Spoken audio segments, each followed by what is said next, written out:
Hari ini kita itu aja ya, melompat ke materi 4 ya. Soalnya kemarin kan itu materinya yang teknik sampling belum selesai, Kak. Kerjakan ya.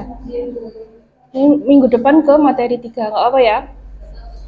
Jadi di materi 4 ini kita belajar tentang penyajian data dengan diagram. Jadi di statistika deskriptif itu ada dua cara penyajian datanya. Yang pertama penyajian data dengan diagram. Yang kedua penyajian data dengan angka. Kemarin sudah Kak jelaskan kan? Kalau di statistik itu kan ada statistika deskriptif sama inferensia, ya kan? Kalau deskriptif itu apa? Membicarakan tentang, kok survei sih? Tentang gambaran datanya, seperti itu.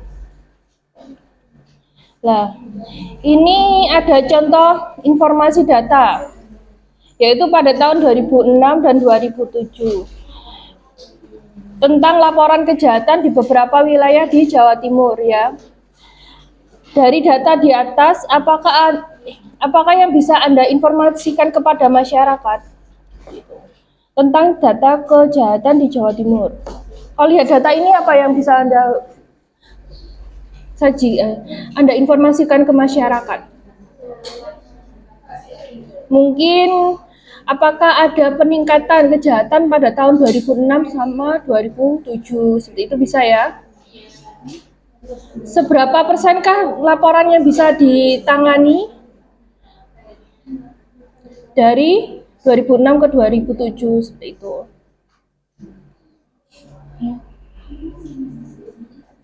Terus ini beberapa jenis diagramnya. Ada pie chart atau diagram pie. Kenapa kok disebut pie chart? Karena dia kan lingkaran gini kan, seperti kue pie.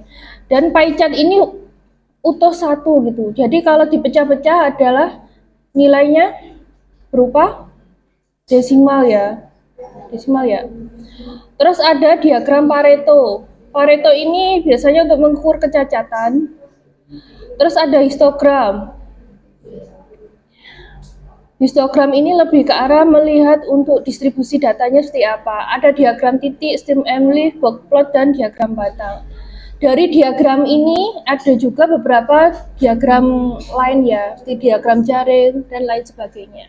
Tapi ini adalah diagram-diagram yang sering kita temui seperti itu. Ini contoh diagram lingkaran atau pie chart.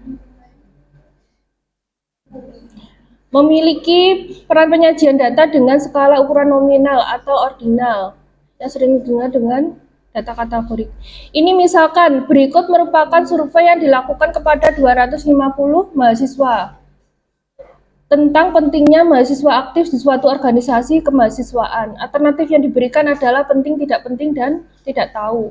Jadi ini ada 250 mahasiswa ya.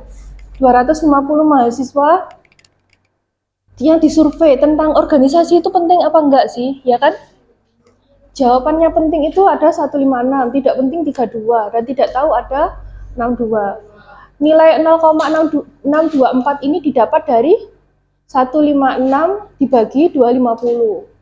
0,128 ini dari 32 dibagi 250. Dan ini juga ya, 62 dibagi 250. Hasilnya adalah 1. 1 ini adalah nilai keseluruhan dari satu gini, ya kan? Itu kan sudah punya SPSS atau Minitab? Kemarin kan sudah Kak minta download, sudah belum?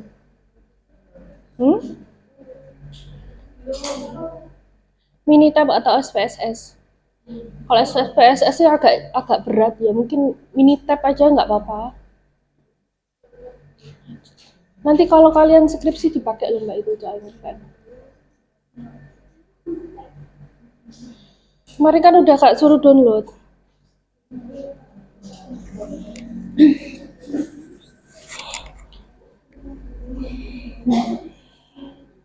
Ini ya contoh dari penyajian dengan Minitab.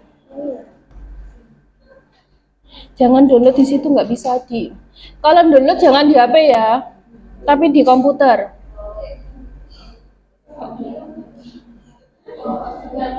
Itu bisa mbok pakai tuh balik kalau di download.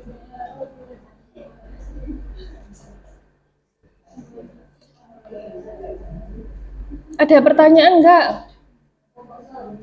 Dalam? Ada pertanyaan? Nanti nganu ya, di download ya. Saya. Jangan lupa ya. Nek bisa dua-duanya ya.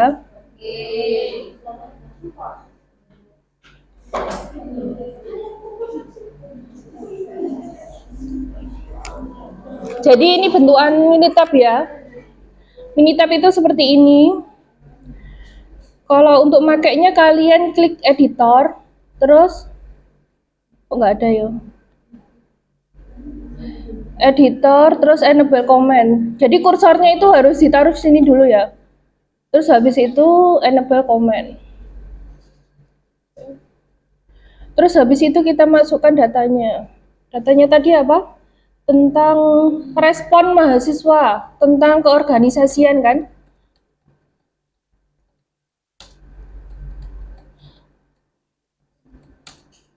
Gini ya.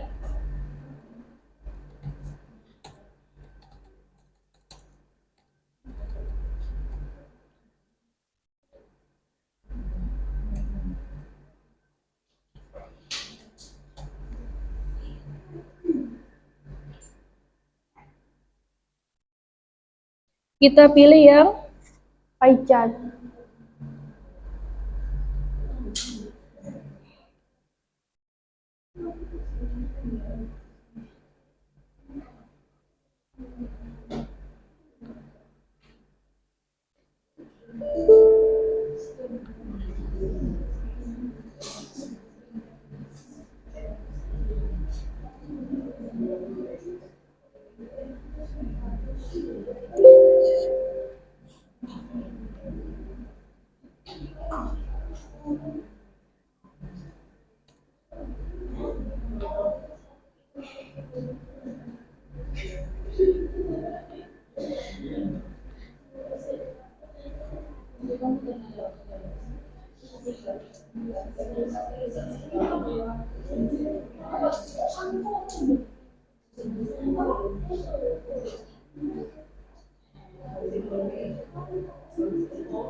Ini ya, berarti ini untuk menampilkan pie chart. Ini juga bisa kalian gunakan di Excel juga bisa seperti itu.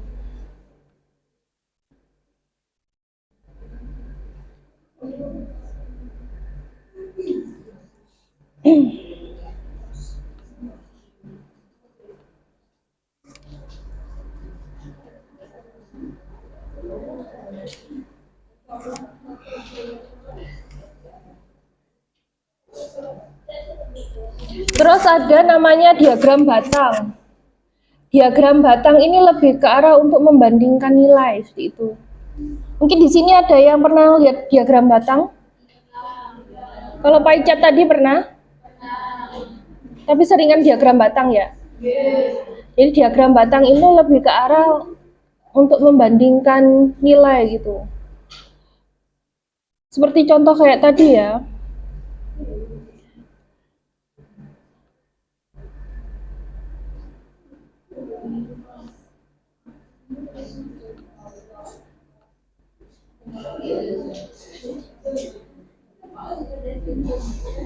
Kita pilih yang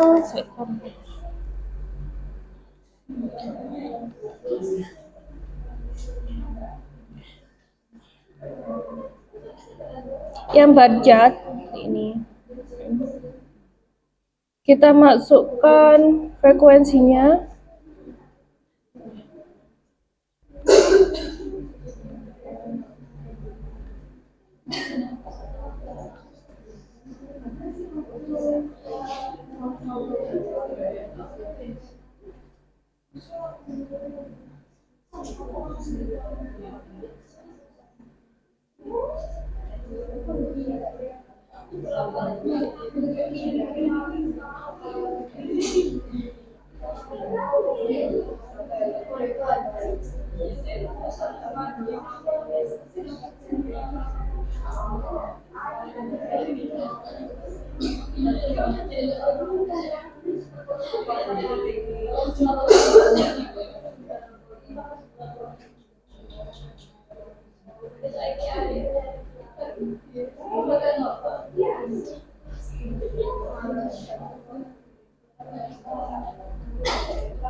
Terus ada namanya histogram. Histogram ini merupakan diagram yang digunakan untuk menunjukkan frekuensi. Biasanya kalau di statistik ini lebih ke arah digunakan untuk melihat distribusi datanya. Distribusi data ya. Terus data yaitu yang tersusun rapi dalam bentuk tabel frekuensi. Ini biasanya orang-orang tuh salah paham ya, bedanya diagram batang sama histogram itu dipikir sama gitu loh. Jadi mereka itu beda ya. Kalau di sini itu dia digunakan untuk membandingkan nilai, ya kan, peringkat nilai seperti ini. Kalau ini tuh histogram ini lebih untuk menunjukkan data frekuensi kayak kelas gitu loh, kelompok kelas seperti itu kan. Terus habis itu bisa digunakan untuk distribusi data. Bedanya juga kalau diagram batang ini dia kan punya apa namanya gang-gang kayak gini kan. Kan setiap batangnya itu nggak mepet kan? Ya. Tapi kalau histogram ini dia itu mepet seperti itu. Oke. Ini contohnya adalah tabel distribusi frekuensi dari nilai ujian matematika 50 siswa kelas 8 SMP Muhammadiyah ditunjukkan sebagai berikut. Ini ada kelompok nilainya, terus ini adalah frekuensinya, itu. Kita coba ya, sebentar.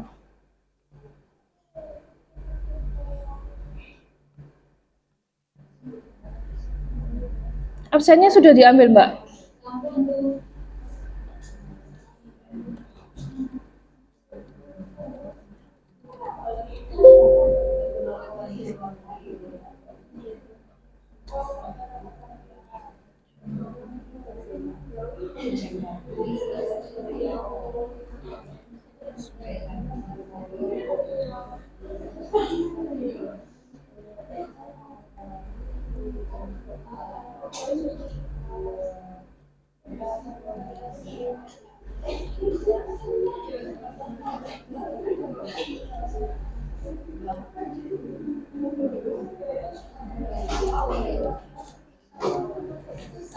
Makasih ya, Mbak ya.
Ini ya bentuk daripada diagramnya histogram seperti ini. Jadi kita pilih graph. Kalau tadi pie chart, kita pilih pie chart ya.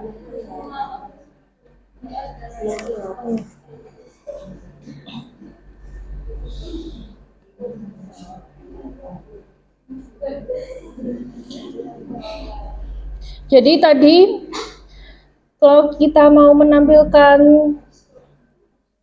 apa tadi? Diagram ya. Kita pilih graph. Sumpama pie chart tadi pilih pie chart, yang tadi diagram batang bar chart. Terus kalau histogram kita pilih histogram. Ini ya. Ada simple, width fit ini jika kalian mau menampilkan garis distribusinya. Ini namanya garis distribusi. Garis distribusi nanti ada di teori peluang sebenarnya itu. Tapi kalian nggak dapet ya. Ini kalian masukkan nilai X-nya. X tadi apa? Berarti urutan 1, 2, 3, 4, 5, 6, 7 ya kan? Urutan dari frekuensi kelasnya ya kan. Kelas 1 dihuni dari mahasiswa yang dapat nilai 50 sampai 54. Frekuensinya ada 2. Berarti ada 2 mahasiswa yang dapat nilai 50 sampai 54 seperti itu. Terus kita pilih data option. Data option ini kita pilih frekuensi, terus kita masukkan frekuensinya. Nilai daripada jumlah kelasnya tadi, jumlah nilai dari per kelasnya. Ini kelas ya, kelas 1 berarti ada 50 sampai 54 nilainya. Seperti itu ya maksud saya. Kita pilih oke, terus oke. Hasilnya seperti ini. Berarti kelas 1 ini ada nilai 50 sampai 54, tapi nggak kelihatan ya nilainya. Nah, ini. Jadi nanti kalau kalian lihat histogram sebagai distribusi data, kayak gini kan distribusi normal ya. Kayak lebih muncak gini loh. Nanti eksponensial gimana, ini lebih ke gini. Gitu. Tapi kalian nggak mempelajari itu, sudah gini aja. Ya, ini tentang histogram. Oke, ada pertanyaan dari sini? Ada pertanyaan? Kalian juga bisa menggunakan ini dengan Excel juga bisa ya. Kalau Excel mungkin lebih familiar lagi. Dan kalau di Excel itu bentuknya lebih enak dilihat gitu loh. Kalau ini kan mudahnya ya. Kalau di Minitab kan mudahnya gitu loh. Enggak klik-klik. Terus ada data Pareto. Data Pareto ini digunakan untuk kalau di industri sebenarnya untuk melihat jumlah kecacatan gitu loh dari sebuah jenis cacat seperti itu loh ya. Tapi nggak tahu di gizi dipakai nggak. Misalkan di sini divisi kualitas sebuah pabrik genteng ingin mengetahui jenis cacat paling dominan dari keluaran proses yang ada. Jenis cacat yang dialami genteng ada 4 jenis. Jadi di sini aku kan punya genteng ya, 200 genteng ya. Terus di sini itu saya mau melihat frekuensi cacat di setiap jenis cacatnya lah. Gentengku itu ada jenis cacatnya retak, lubang, bumpil, sama warna, seperti itu ya. Mungkin nanti kalau di kalian itu bisa ini apa jenis cacat dari sebuah makanan, itu kan bisa kan jenis cacatnya gimana, frekuensinya seperti itu. Jadi Pareto itu lebih ke arah untuk melihat frekuensi kecacatan seperti itu dari suatu data kategori lah. Ini kan dikategorikan kan, retak, lubang, gumpil, warna itu sebuah kategori seperti itu. Oke? Bisa dipahami, Mbak? Ya. Kita coba ya. Jadi nanti seumpama kalian belajar ini, kalian kan di sini kan sudah Kak urutkan cara-caranya ya. Jadi kalian nanti bisa download Minitab, ya kan? Belajarnya lewat langkah-langkah yang sudah saya tuliskan di PPT. Gitu aja ya. Ini trialnya aja. Jadi gampang kan? Sudah Kak kasih caranya.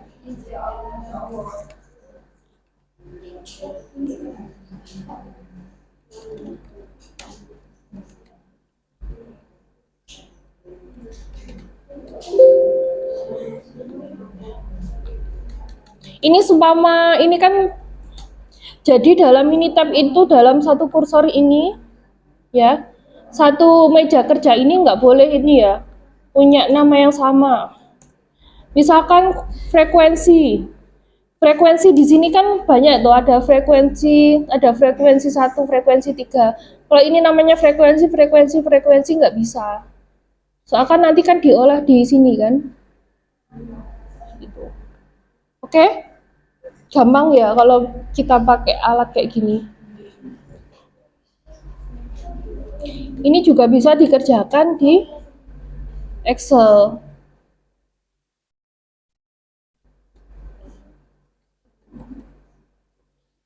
Kenapa Mbak? Frekuensinya ada 20, 40. Ini ya.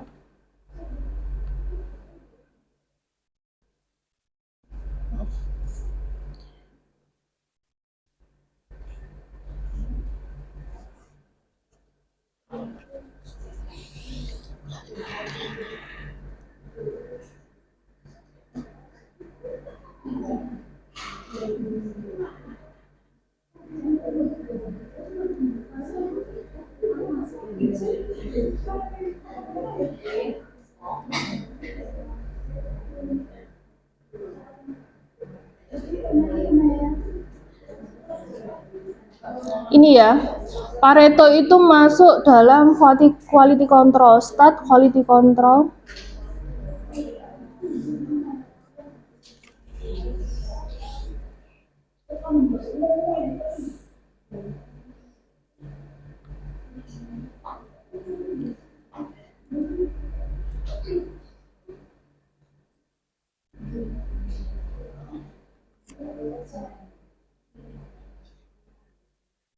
Nah, kayak gini ya bentuknya ya.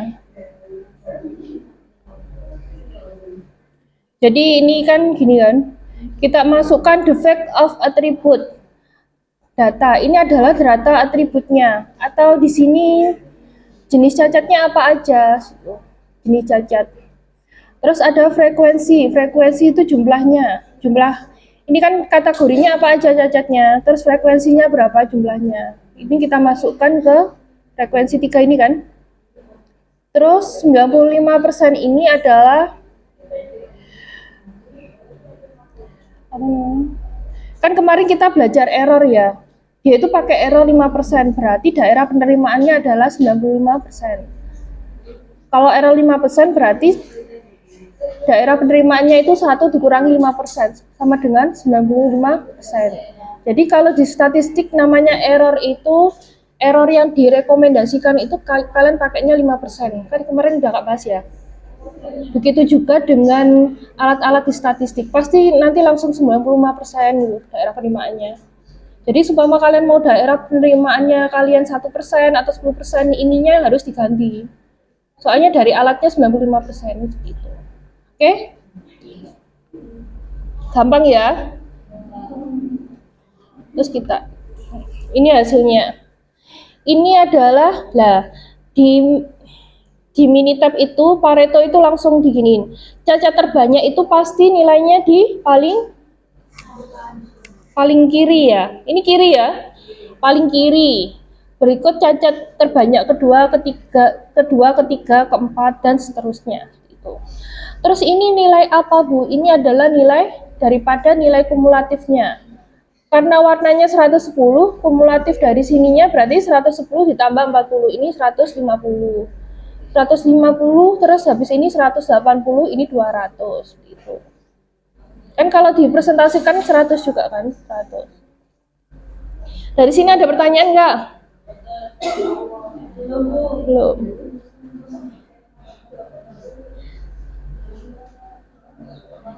Terus ini ada diagram titik.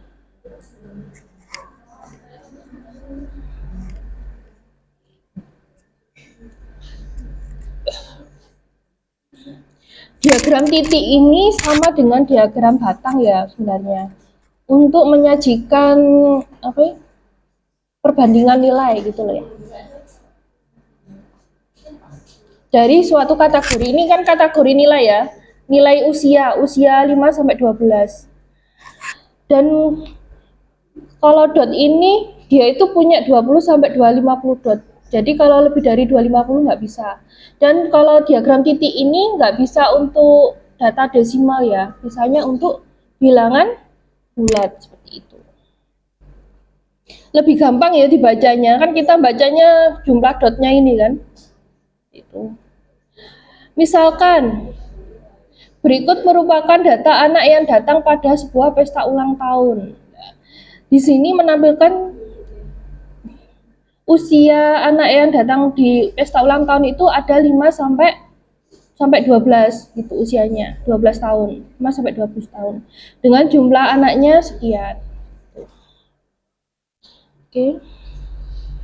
Gampang ya kalau ini, kasihan. Ini nanti juga kalian pakai loh, Mbak.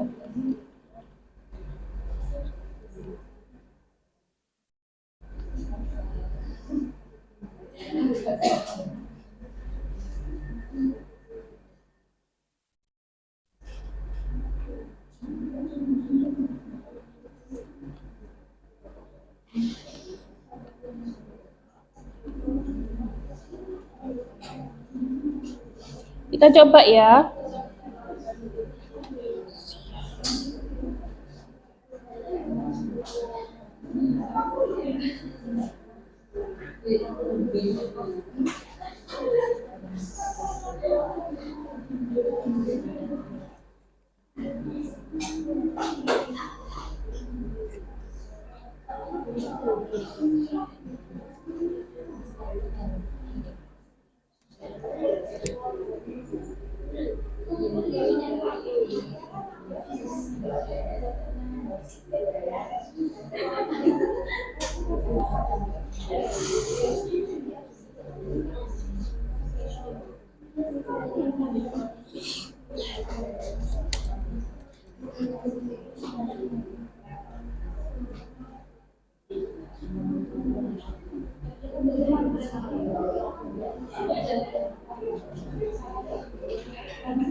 Jadi ini ya, kita pilih grab.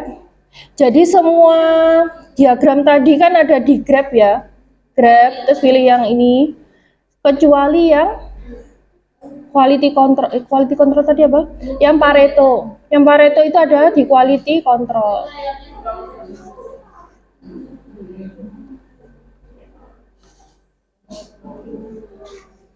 Ini ya. Jadi semua diagram tadi ya kan ada di grab, ini kan kalian pilih semua yang kalian butuhkan, kecuali yang Pareto tadi. Pareto itu ada di quality tool. Karena emang Pareto chart itu bagian dari alat yang digunakan untuk uji kualitas seperti itu loh, quality tool. Kalau di industri ya. Jadi kalian carinya ada di quality tool. Kalau di dot ini ada di dot plot ini ya. Diagram dotnya. Kita pilih yang simple ini. Grabnya ada di usia. Ini ya. Data option, frekuensi, jumlah anak. Ini ya. Anak usia 5 tahun ada berapa? 2. Paham ya di sini ya? Frekuensinya itu ada di sini loh Mbak. Jadi frekuensi tadi, data option, frekuensi masukkan di frekuensinya ini. Ini sama kok semuanya tadi. Oke? Ada pertanyaan? Belum ya?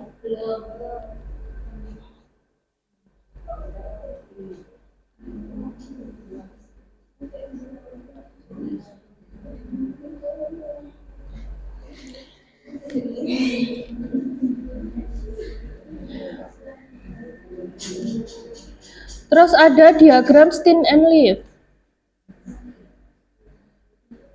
Diagram Stein and Leaf ini untuk menyajikan data ya, khususnya untuk pengamatan bilangan 2 digit. Sebenarnya bisa untuk 3 digit juga bisa sebenarnya. Jadi di sini ini contohnya ini data yang menampilkan mata kuliah statistik ya. Untuk 50 mahasiswa periode semester ganjil ya. Ini kan ada 50 mahasiswa. Nilainya kan seperti ini kan. Ini adalah prosedur atau langkah daripada membuat diagram Stein and Leaf ya. Stein and Leaf ini kan ada 3 gini kan.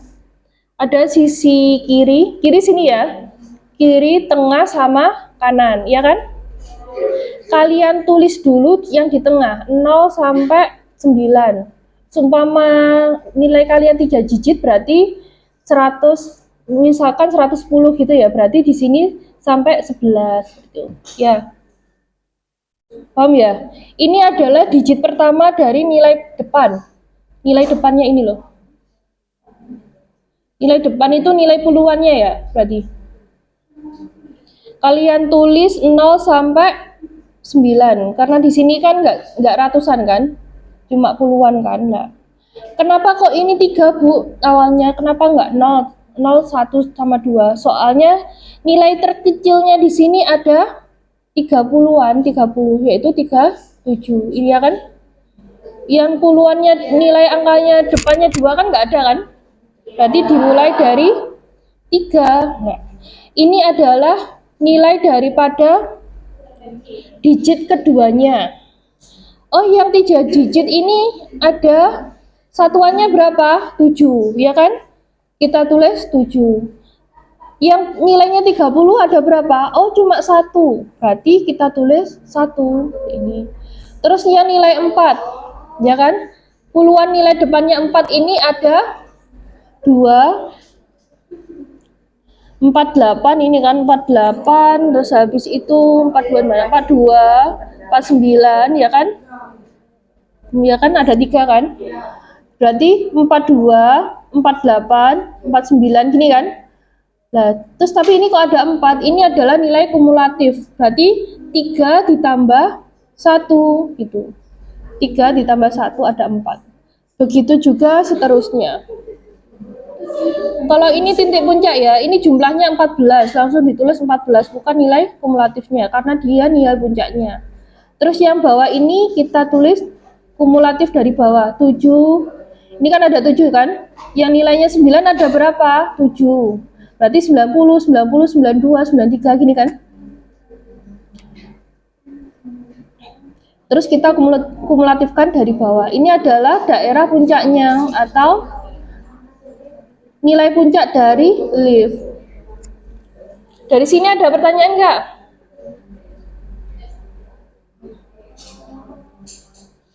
Jadi di sini kan kita bisa lihat, oh berapa sih jumlah yang nilainya 70, ya kan? Mahasiswa yang nilainya 70 berapa? Gitu. Pokoknya. Dari sini bisa dipahami? Belumnya di mana? Ada pertanyaan enggak? Hah? Sorry, aku ngantuk sekali. Pagi sekali loh. Saya tuh di sana itu nggak pernah ngajar pagi soalnya. Sudah? Ada pertanyaan enggak? Ini pasti kalian pakai Mbak nanti itu bikin diagram. Mama kerja di rumah sakit, apalagi kalau kalian itu sebagai staf ya. Staf yang buat laporan kayak gitu kan. Kenapa sih kok ada diagram? Kegunaan diagram kenapa? Bu, kok kita itu kenapa kok lihat diagram bukan angka aja ya? Kan ada kan, lihat angka kan juga bisa sebenarnya. Kenapa kok lebih lihat diagram aja? Iya, memudah. Jadi kalau lihat diagram kan kasat mata kan langsung lihat diagramnya, nggak usah angkanya kan bisa kan? Gitu. Berapa sih mediannya, modusnya kayak gitu loh. Dari sini ada pertanyaan? Gampang ya?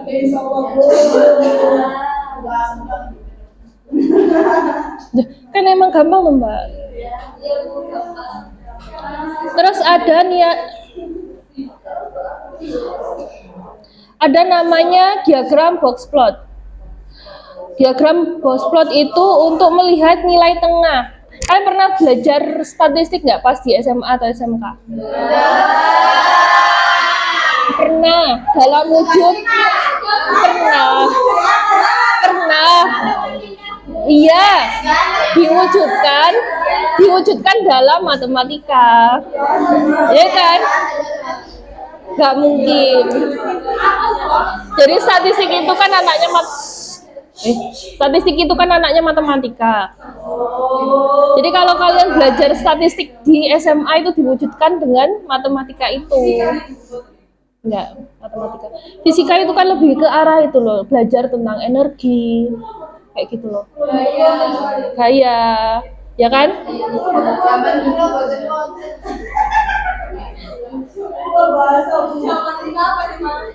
Oke.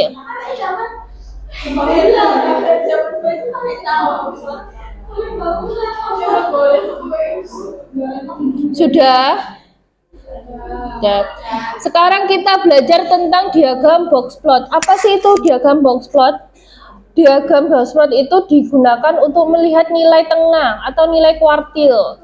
Kalau dalam di SMA dulu kita hanya belajar tentang median kan? Median itu kalau di sini disebut nilai kuartil. Tapi di sini ada kuartil 1, 2, dan 3 seperti itu. Dulu menghitung median gimana? Misalkan di sini ada nilai statistik ya, kelas A sama kelas B, ya kan? Urutannya sebagai berikut. Kalau kalian nyari nilai mediannya gimana? Berarti kalian urutkan dari kecil ke besar, ya kan? Terus habis itu kalian cari nilai tengahnya. Nah, di sini kan ada nilai gini kan? Ini merupakan kuartil 1, kuartil 2, sama kuartil 3. Namanya box plot kan gini kan? Gini kan? Ini namanya kuartil 2. Yang kalian sebut biasanya median. Terus ini ada kuartil 1, kuartil 3, nilai minimal, nilai maksimal. Berarti untuk mengerjakan ini kita harus cari nilai dari kuartil tengah dulu. Berarti ini kalian urutkan dari kecil ke besar, ya kan? Kelas A gitu ya. Kecil ke besar, terus nilai tengahnya berapa? Itu ada di V2 ini. Berarti kalau nilai tengah misalkan sama 78, tengahnya ternyata 78 sama 78, berarti caranya gimana? 78 plus 78 dibagi 2, 78 gini ya. Kalau ininya 75, ininya 75. Jadi dia itu mencari nilai tengah berdasarkan urutan, bukan jumlahnya ini ya, tapi urutannya. Berarti kan misal 1, 2, 3, 4, 5, 6, 7, 8, 9, 10. Ini nilai tengahnya yang mana? 5 sama 6 ini ya. Berarti ini median. Terus untuk mencari V1, berarti kayak gini, kita cari nilai yang gimana? Yang ketiga, gini kan? Ini namanya V1. Kalau ini V8. Kayak gini. Terus ini minimalnya berapa? Minimalnya adalah nilai di angka 1. Nilai di angka 1. 1 ini kan bukan nilai kan, mungkin di sini ada berapa gitu ya.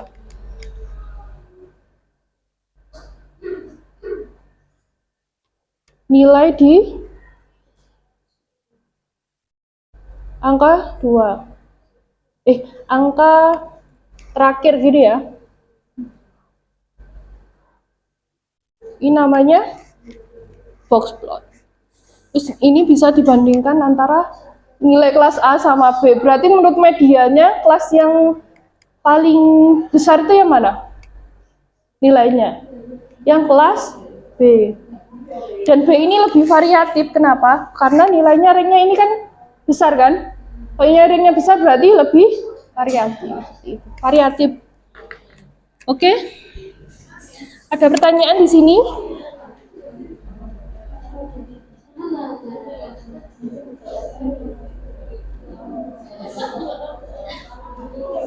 Ada pertanyaan? Saya dulu. Nanti tugas kelasnya sama kerjakan pakai kertas sendiri aja Mbak ya. Kenapa? Soalnya minggu depan kita belajar tentang sampling lagi. Kenapa?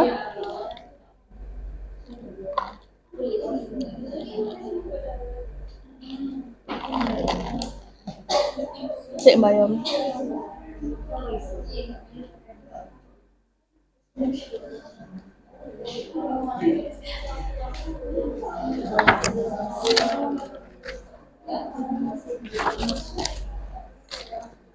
Masuk terus ya anak-anak sini ya. Sergap ya. Kenapa?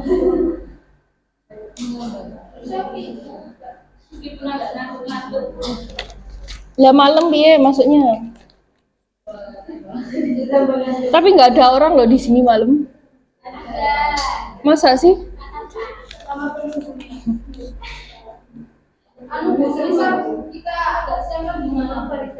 Hah? Oh nggak apa-apa. Saya Senin kosong. Mau jam berapa? Mau jam berapa? Tapi minta tolong TU-nya ya. Ada kelasnya nggak? Masalahnya kan itu.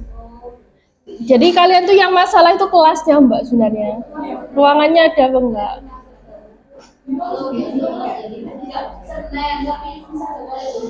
Coba sama jam berapa toh? Online nggak bisa Mbak, statistik susah nanti. Gak paham tenan. Nggak online aja gak paham Mbak. Lah iya.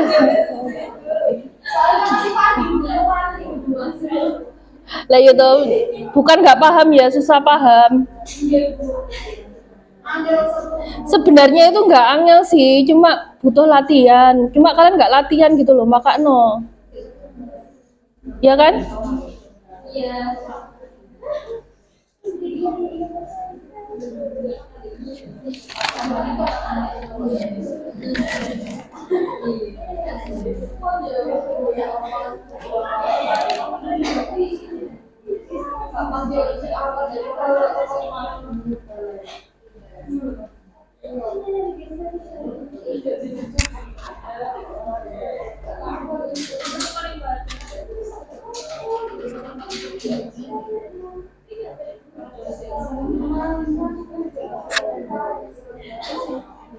Coba nanti kalian bisa jam berapa Mbak emang? Kalau diganti?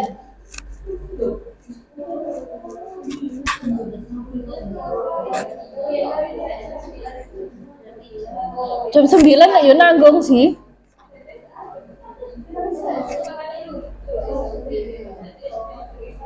Mau mulai jam berapa tau emangnya? Ya nggak apa-apa, tapi tanya OTU-nya ruangannya ada nggak gitu loh.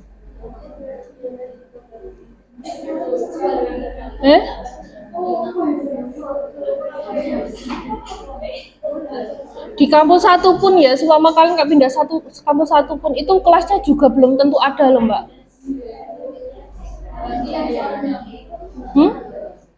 Mbak itu minta tolong Mbak. Sudah selesai.